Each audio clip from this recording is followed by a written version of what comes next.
Hi everyone, Gary here from Discover On again. As you probably know, I'm a Brit and I'm from the UK, the United Kingdom, and we're still just about in the European Union, well, until the 31st of October anyway, but there's all sorts of political stuff going on now, so it may even last longer than that. We might be in there for longer. Anyway, but at this point in time, we're still a member of the EU, and so I would like to give you some interesting information and facts about the EU, which you may or may not know, because it's a very interesting institution. The European Union, for those that don't know, is a political and economic union of 28 member states.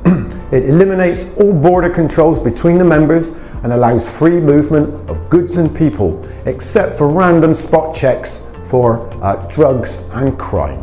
The 28 members of the EU will be scrolling across your screen now. I'm not going to spend time reading them all out, but you should be seeing them on your screen now. Okay, so there's 28, like I said, that will drop to 27, of course, when the UK finally leaves, whenever that is.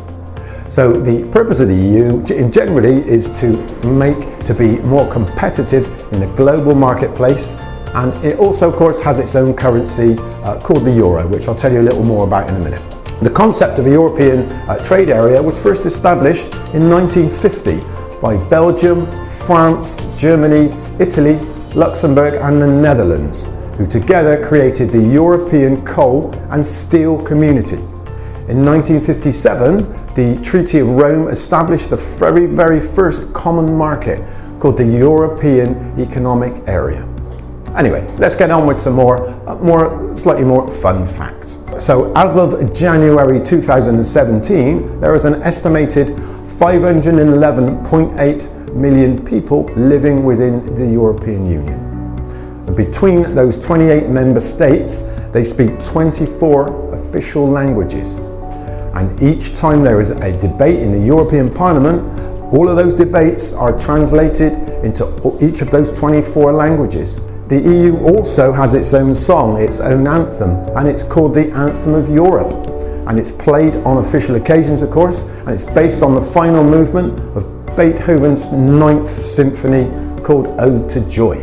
The EU itself was awarded the Nobel Peace Prize in 2012 for contributing to the advancement of peace, democracy and human rights in Europe.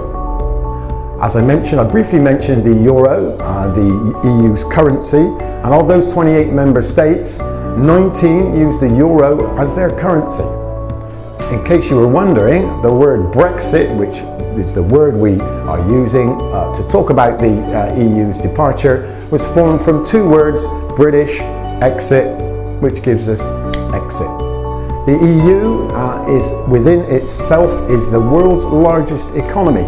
The most visited place within the EU is Disneyland in Paris, which you might not have realised that. And the EU itself also has a capital, and the capital is Brussels in Belgium.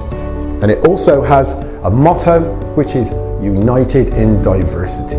As of 2016, there are 751 members of the European Parliament called MEPs. The flag of the EU features 12 gold stars on a blue background, and the stars represent the ideas of solidarity, unity and harmony among the peoples of Europe. This number of stars actually has nothing to do with the number of member countries. As ever, thanks for watching guys. I'll see you next time. Bye for now.